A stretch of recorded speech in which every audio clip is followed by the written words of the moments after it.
I guess if somebody wants to change their current situation, one of my favorite quotes is if you always do what you've always done, you always get what you've always got. And that's from Tony Robbins. So you just kind of have to try and shake things up and kind of step outside your comfort zone, because I know it might seem easy from the, from looking from it from the outside, but it's certainly not. You just have to find a way to shake things up. That's all you can do, and you have to take personal responsibility for where you are at this point in time right now. Because once you accept responsibility and really own your shit, then that gives you an opportunity to change that. I'm Srini Rao, and this is the Unmistakable Creative Podcast, where you get a window into the stories and insights of the most innovative and creative minds who've started movements, built thriving businesses, written best-selling books, and created insanely interesting art. For more, check out our 500-episode archive at unmistakablecreative.com. Nathan, welcome to the Unmistakable Creative. Thanks so much for taking the time to join us. Thank you so much for having me, Srini. It's an absolute honor, man. Yeah, it is cool to have you here because, you and I go way back to the earliest days of when I first discovered you. I was actually my first actual cover of a magazine was based on work that you've done at Foundr. And when you wrote in and told me a little bit about what you're up to and sort of the new book that you're doing with Kickstarter, I had a chance to look at some of the work. And I think the thing that I have always appreciated about what you do is that you have a commitment to quality that I think a lot of people could learn from. Oh, well, thank you for the kind words, man, because I've always been a massive fan of your podcast and your show. And yeah, I'm really all about, just going above and beyond what people expect. And yeah, that quality excites me. I think it's something that I agree a lot of people don't pay attention to when they're producing work. And I think it's what's been able to make us stand out so far. So this is a big part of the brand and what I'm trying to do with it. Yeah, well, we'll talk extensively about process and quality and how you've really developed it. But I want to start with something that probably many people don't ask you because it doesn't really fall into the line of work that you do necessarily. But I am curious, when you were a kid, what did you want to be when you grew up, and how did that end up impacting the choices that you've made with your life and your career? Yeah, so when I was a kid, I wanted to be a few different things. At one stage, I wanted to be a journalist, which kind of sits with me now with the work that I'm doing. I'm not so much doing writing, but I'm definitely reporting and I'm a very, very curious person and finding out what it takes for someone to build a successful business. But then it also, at some stage, I also said I wanted to be a lawyer. And yeah, I don't know. I don't know if it's really impacted the way that I'm doing the work that I am doing today. Because to be honest, Srini, when I was younger, my mum even always used to say to me, like, she wish I had more ambition. Because for some reason, one way or another, when I was in school, primary school, high school, even university to a certain extent, I never really tried. I never really cared. I don't know what it was, but I never really strived to get great grades and I never really excelled. I was never one of those kids that got really, really good marks and, I just scraped by to get into a university degree. So, yeah, to be honest, it's only really since I've found doing the work that I'm doing today that I've really been able to find something that I've been able to excel at and I've been able to achieve, I guess, a certain amount of credibility for the work that I've done and I guess a reason for people to acknowledge something that I've done. So what shifted internally to make you a much more ambitious person? And if you're advising somebody on their own life about making sort of an internal shift that enables them to tap into more ambition, what would you tell them? Yeah, so for me, I'm really excited to share this story because it's something that I've never really shared much before. Is when I was younger, I personally wasn't very good with meeting girls. And this actually took me down this massive path around self-development. And, part of that path was I actually never felt like, even when I was like 18, 19, I never felt like I was a man. And I know this might sound kind of weird, but I felt like a boy, and I didn't feel like I was a fully developed man. And part of this feeling took me down this path to really study masculinity and what it takes to become a man. And I started reading all these books.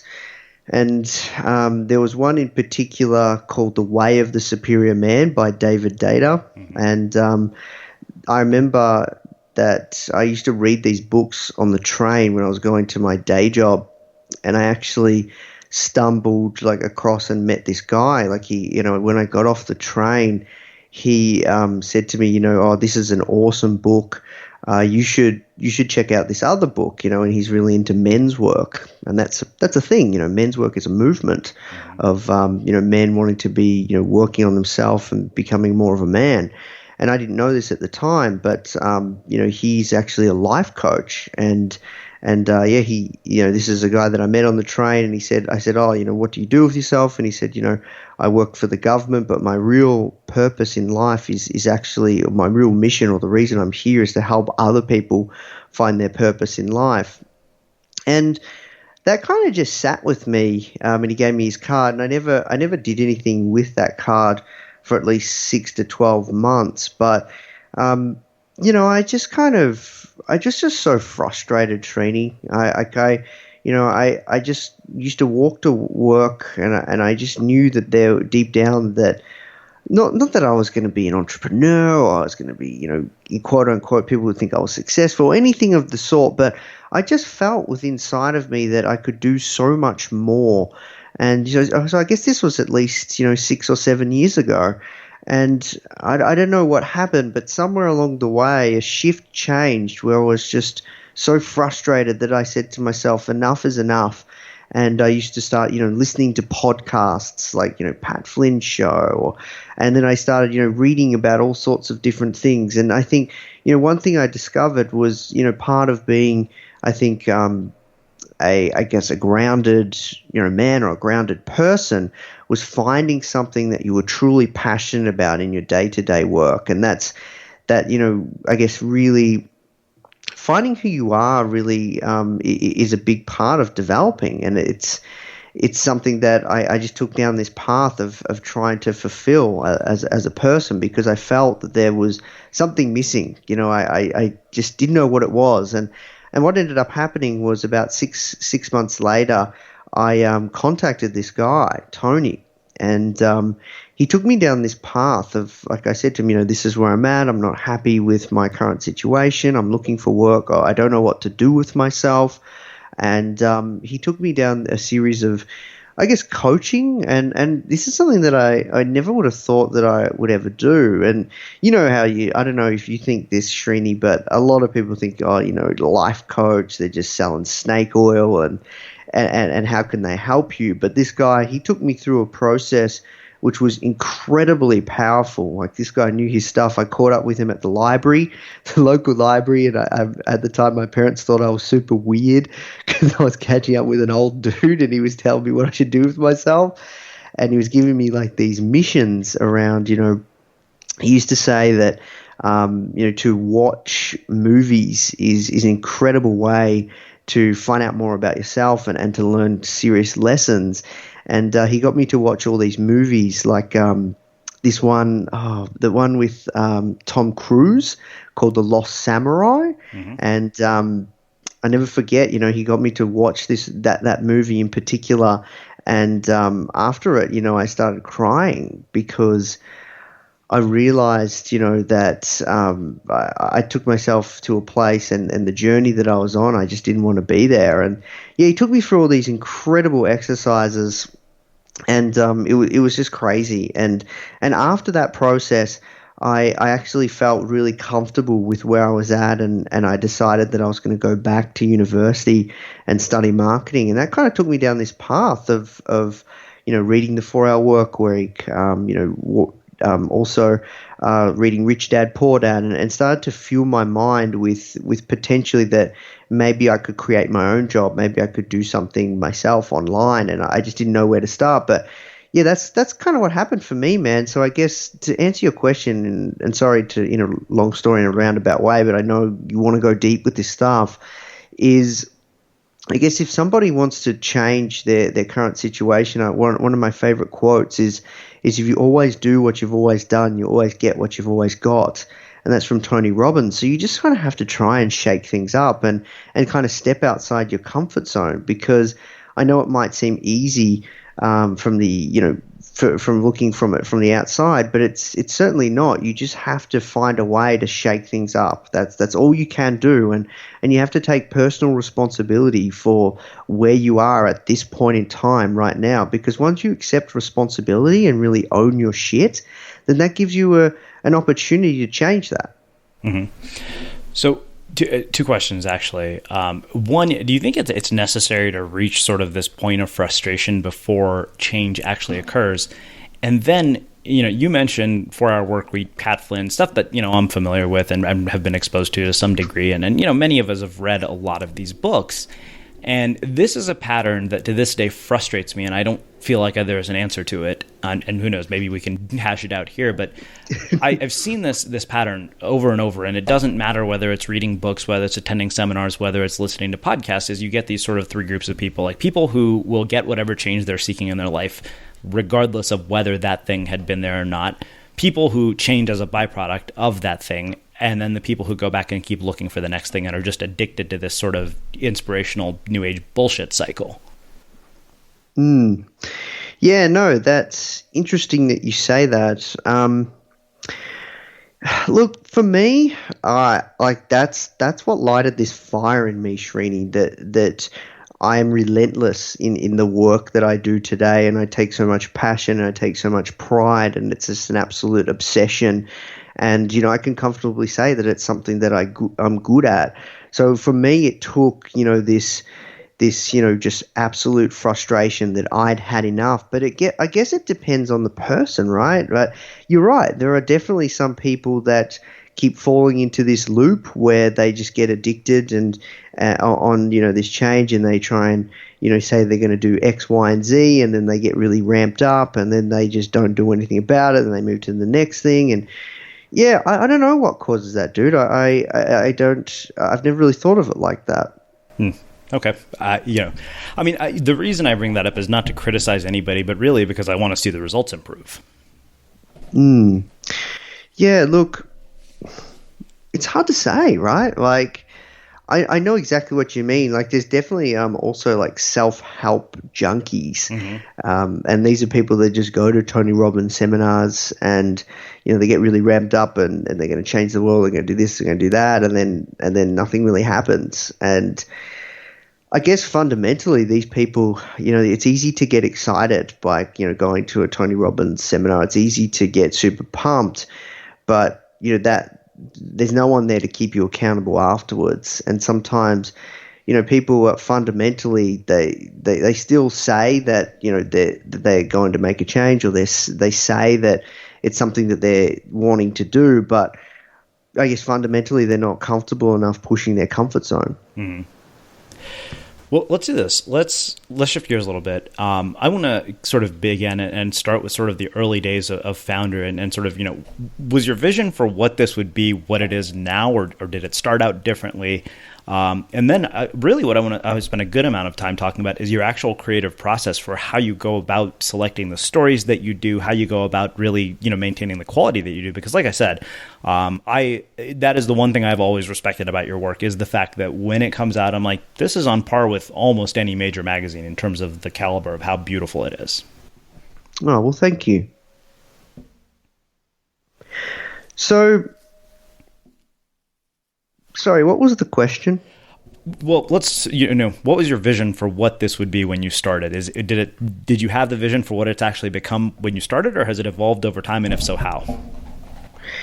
Yeah, no, look, definitely when I started, so 3.5 years ago, I was working in my day job, working in IT support, and was looking, I guess, more than anything for a vehicle out to find work that I was passionate about. And I was pretty selfish when I started Srini. With full transparency, I launched the business because I wanted it to replace my income, so I could leave my day job. But at the same time, I was looking to find work that I was passionate about. And now I finished my marketing degree. No one would give me a marketing job, and I stumbled across the fact that there wasn't really a magazine in the space that spoke to aspiring and novice stage and young entrepreneurs. It's funny, knowing how much noise there is out there, what you call the echo chamber. I didn't really pay, like I listened to the Pat Flynn stuff, and I listened to a few bits and pieces, and I used to really like Yarrow Starak. He was from Australia, and I used to read his blog, but I had no idea to the extent of how much noise there was out there, and I didn't really pay that much attention to it.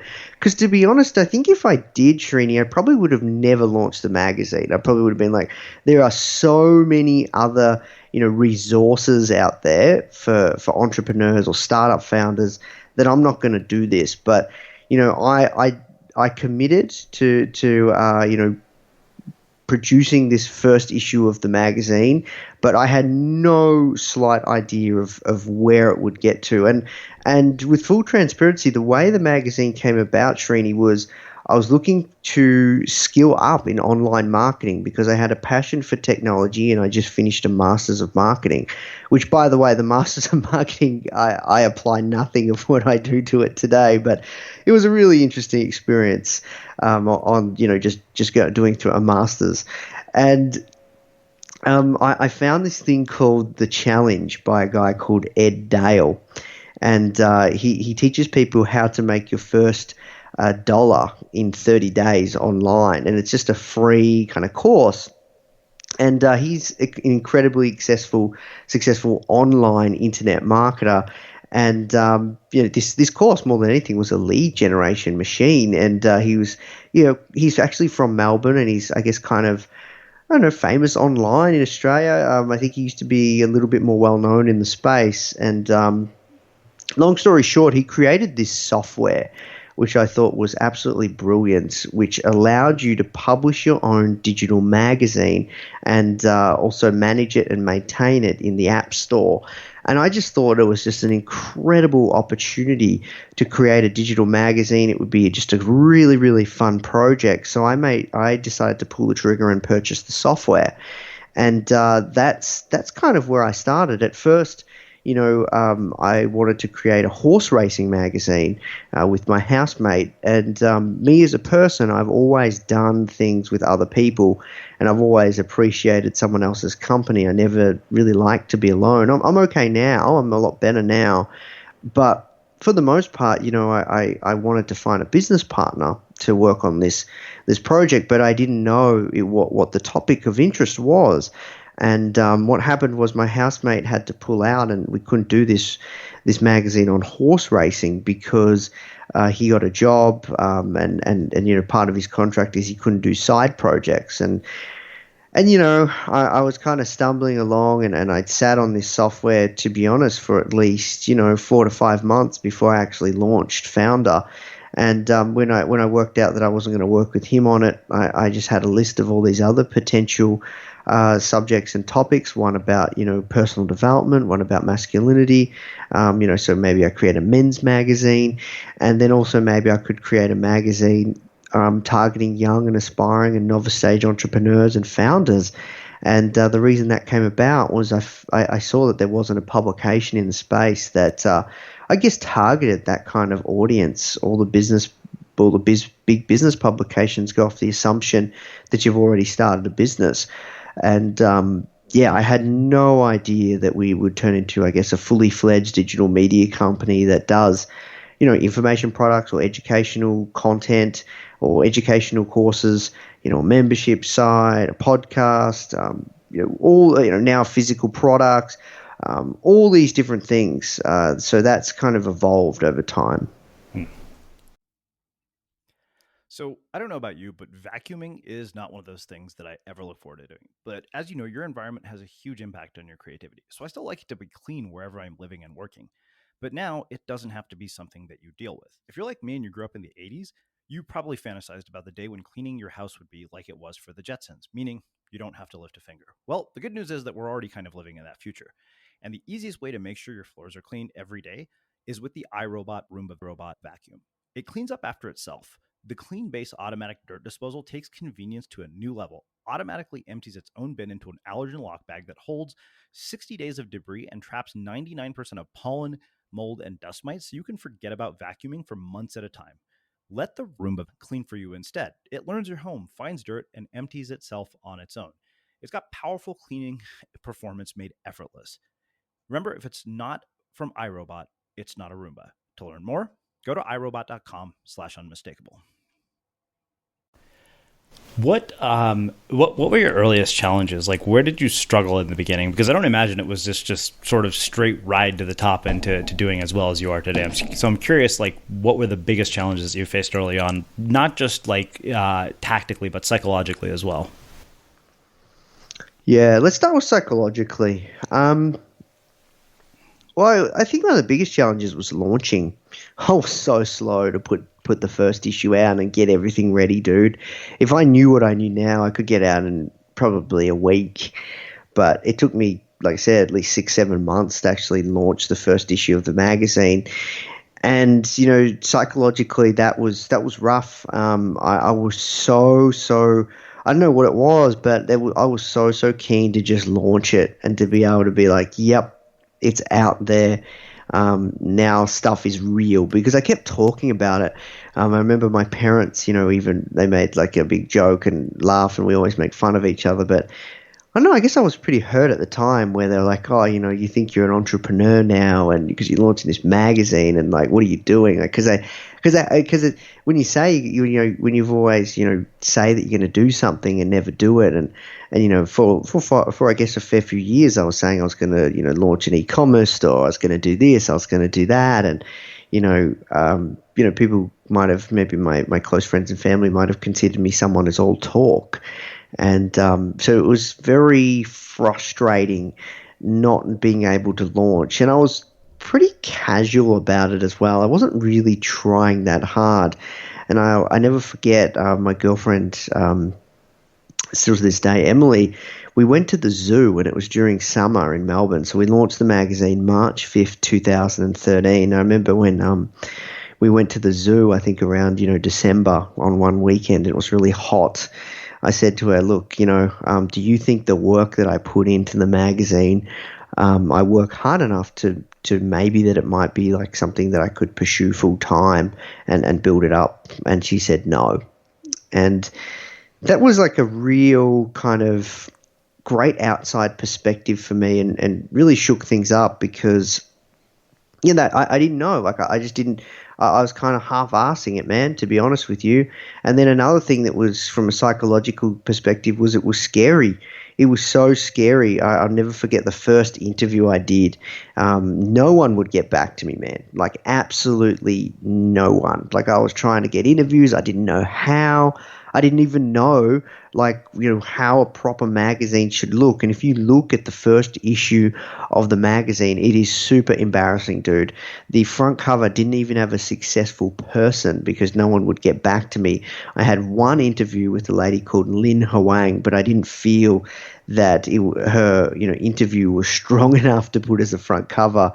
And I found this amazing graphic designer that we worked with, and still to this day, named Karan. And I actually even went to his wedding with my girlfriend when he got married in India.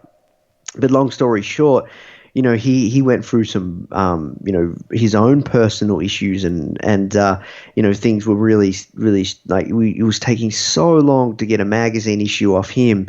And even before that, I had another graphic designer, and this graphic designer, Srini, he did the whole magazine. He did the whole magazine for a ridiculously cheap cost, like it was a couple $100 or something. I was on the tightest budget you can imagine. I had no money, dude. Like, I started the magazine and purchased the software and anything else to set up the company with about $3,000 on the back of my credit card. Never had any money because I always used to just like to travel. And yeah, it was like one of these things where at the end of it, I was just like, yep, I've just got to launch. I've got some good articles here. I republished, asked for permission from, and that was a secret and still is, a certain, I guess, strong piece of what we do with the magazine is we find bloggers, and this is something that I actually don't really publicly talk about, which you might appreciate in interviews, is more than anything, we do have a lot of our own written content, but we do also in the magazine ask, bloggers or anybody that's produced epic content that we think is a really, really great fit. We ask for permission to repurpose it. And this is an idea that I got from Ed Dale. This was the guy that created that software that allowed us to create the magazine. And in fact, that's how Time Magazine started. It was 100% curated content that already existed. So, to launch the magazine, I had a few bits and pieces in there that were curated where I got permission, or there was, I guess, I forget what the licensing rule is, but you're allowed to use it without asking that person's permission. It's some sort of creative content rule. So yeah, and I got my friend, my mate that was a journalist to write an article, and I wrote an article, and I got my mum to proofread it, and yeah, dude, I launched March 5th, 2013, and it was such a relief. But yeah, in terms of tactics, had no social media following. The web page, like the site at the time was literally just a basic landing page. I had no tactics, no strategy, didn't build an email list, didn't do any of the things that I would tell people to do today, or most people would think they have to do today to launch a product or a service, and probably at a level. A much deeper level of complexity or complication and trying to make everything perfect. I didn't do any of that, man. Like, for me, I just wanted to launch the magazine because I was so frustrated that I didn't have anything to show for what I was talking about for a long time.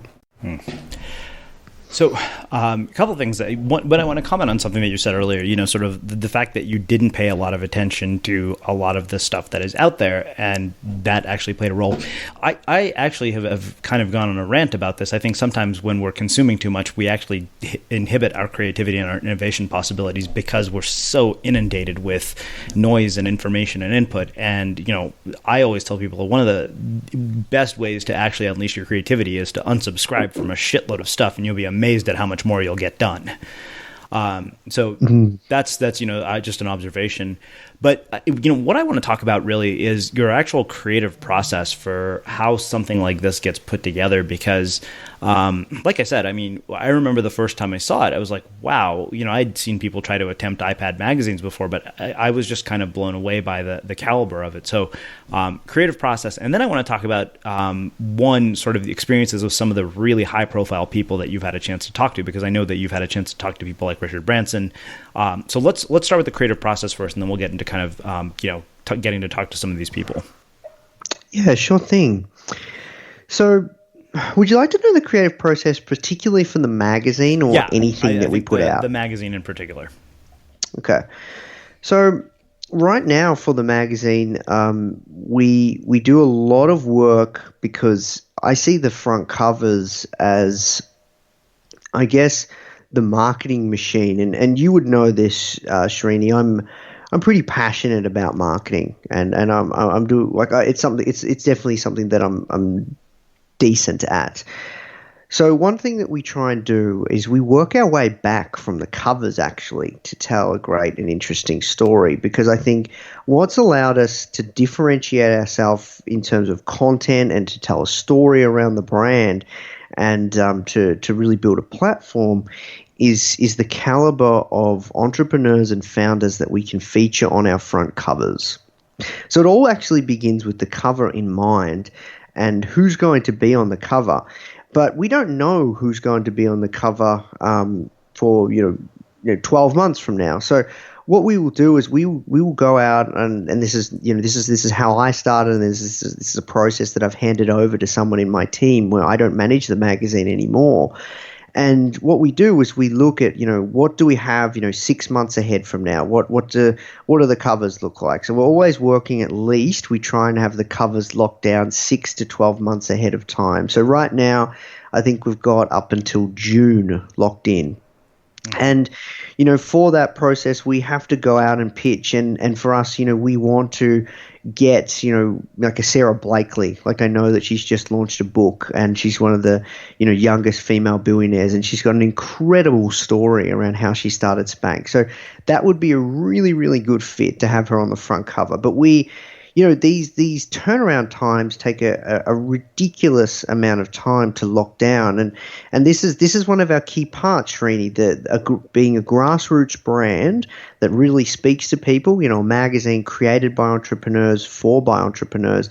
This is part of the story. This is part of the creative process. So really understanding who we're going to have on the front cover and then working backwards. So once we lock that down, we look at, for example, let's look at the December issue.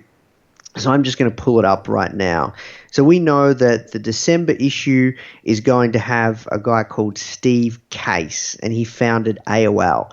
And we actually interviewed him over 6 months ago, and we actually already launched that podcast episode because that was part of the negotiation to have him on the front cover of the magazine. They needed promo going out for his book. So we have a strong emphasis on the people that we feature on the covers, and we're quite strict nowadays. Who is going to be on the covers, and we really place a lot of importance on that person's story. So once we've worked out, for the December issue, we've got Steve Case on the front cover.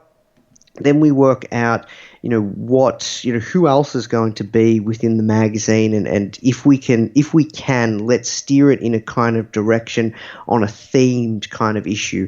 Like if you look at, for example, the June issue, which had June last year, which had Seth Godin, which is one of my favorite issues and one of my favorite covers.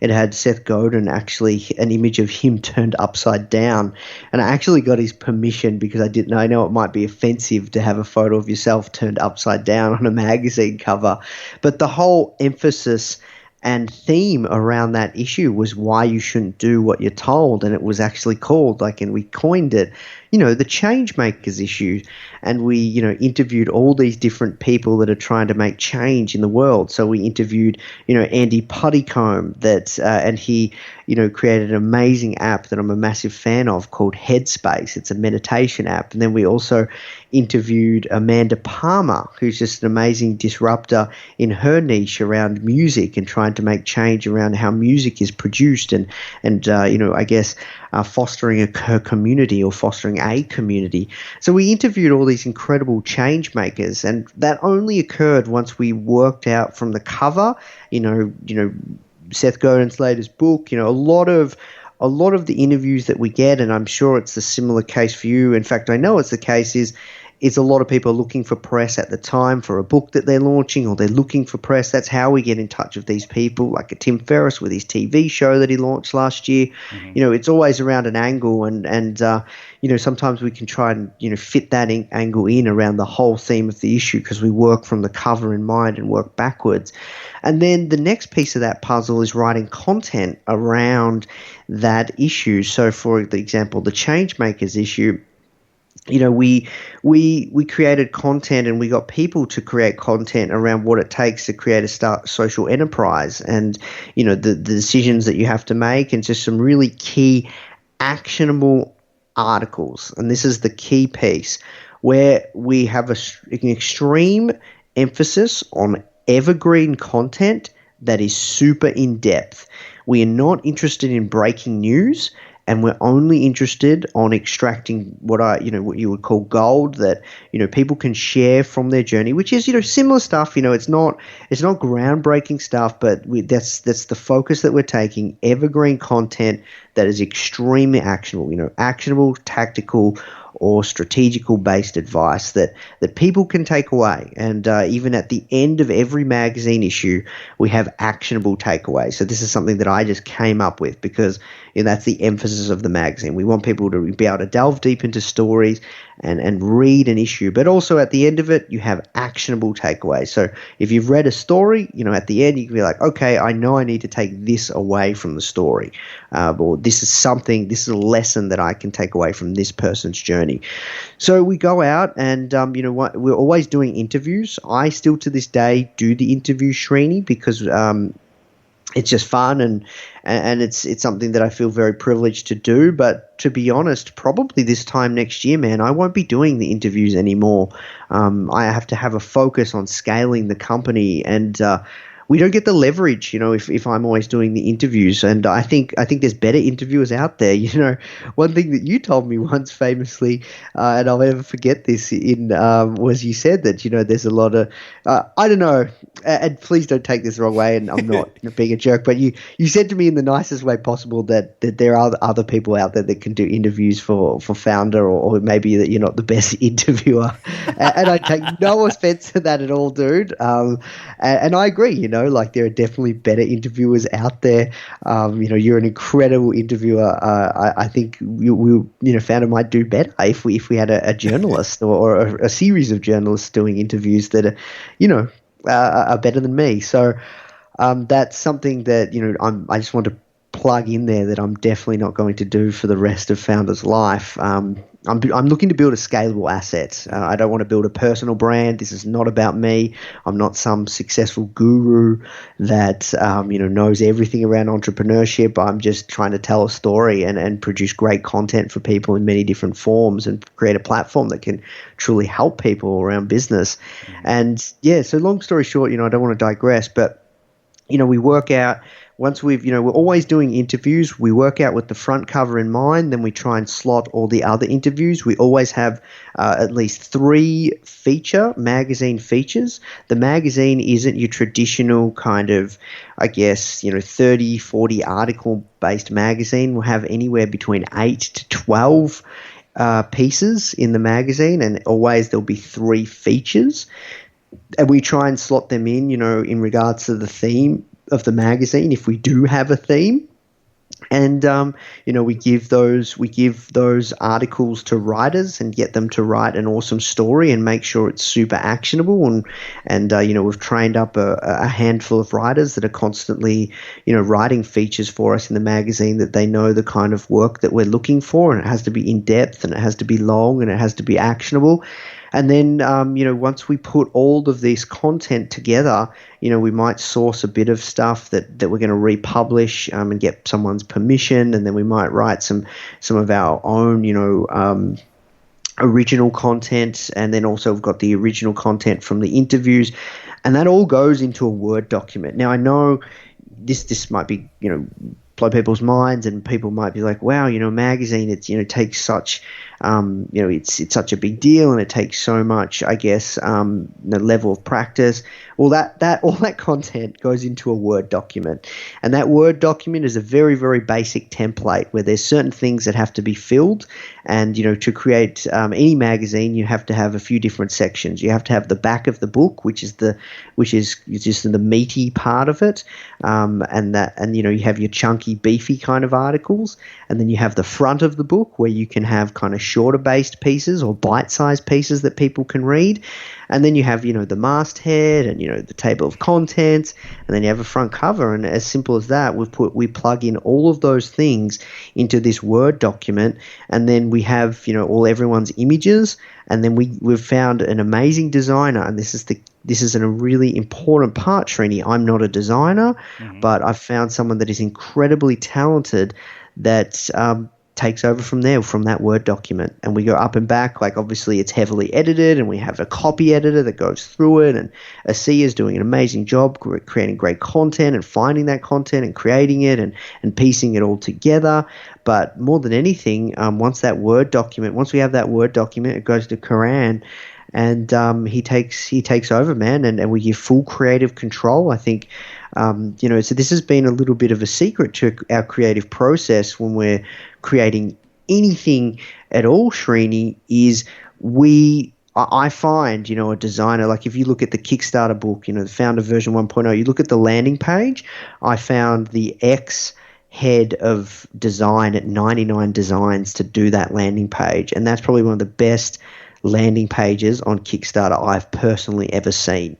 And I have a process where I try and find just the biggest weapon in design, because I know that design it can be a form of USP. It can be a strong differentiator, and I'm obsessed with someone's experience when they consume your content, because we're a content play. Like, the Foundr is a content play. We produce content, whether it's free content or whether it's premium content, whether that's paid content or free content, premium content, free content, doesn't matter. Whatever it is we produce, we go above and beyond with design, because I want the design to be a certain level of experience that people will feel. And that's a big part of I don't know if you'd call that part of the creative process, but that's constantly what I'm thinking about, constantly what I'm obsessing about, man. And, with the content, it just has to be super actionable. And I guess I have a bit of a knack of knowing what interests people or what people care about. And I've handed that on, and I've turned the magazine actually into like a process. If Asia decides that she wants to move on, or I can give this process to someone else and create the magazine. Yeah, it's going to take some training, but we do have that into a process. It's like a 21-step process, and we have a whole creative process around that we can be replicated. All right. Well, let's do this. Let's wrap up by having you tell people about the Kickstarter and the decision to kind of go from digital to physical products. Why, of all things, would you decide to do that? Much like how you decide your creative projects, man, for fun, and who knows if it will work, and you don't want to do what everyone else is doing. Yeah, which I appreciate tremendously. That's it. I think every time, Srini, Foundr's leveled up, or we've been able to create a story which from word of mouth people will hear of, is every time we've gone against the grain, where we've created a magazine, or we've tried to find a channel, or from a marketing standpoint where nobody is marketing or nobody's doing, or we're doing something different. And for me, it was just something like I've always had this thought, even when I was in my day job. It took me about a year to build up the magazine. Like, with full transparency, it took me a year to build it up, to leave my day job before I could replace my income and operating costs of the magazine. And after that year or so, I had this idea to do a greatest hits album. A lot of artists do greatest hits album. One of my favorite albums is Tupac's greatest hits. It's got his best stuff. He's an incredible artist, but it's got some of his best stuff wrapped into one album. And, I think as any kind of artist, or as any kind of creator, or even as an entrepreneur, you are an artist. It doesn't hurt, especially from a content play, to put together your best stuff packaged up into one body of work. So I've always had this idea to just create a best of, or something, a variation, whatever that is, and maybe just putting it on Amazon, maybe just turning into a book. And I want to be really, really clear. It's not authored by me. It's authored by the brand. It's published by the brand. I'm actually not a writer, Srini. I don't write. I don't do any writing for any of the content we put out. We've got amazing writers that do that.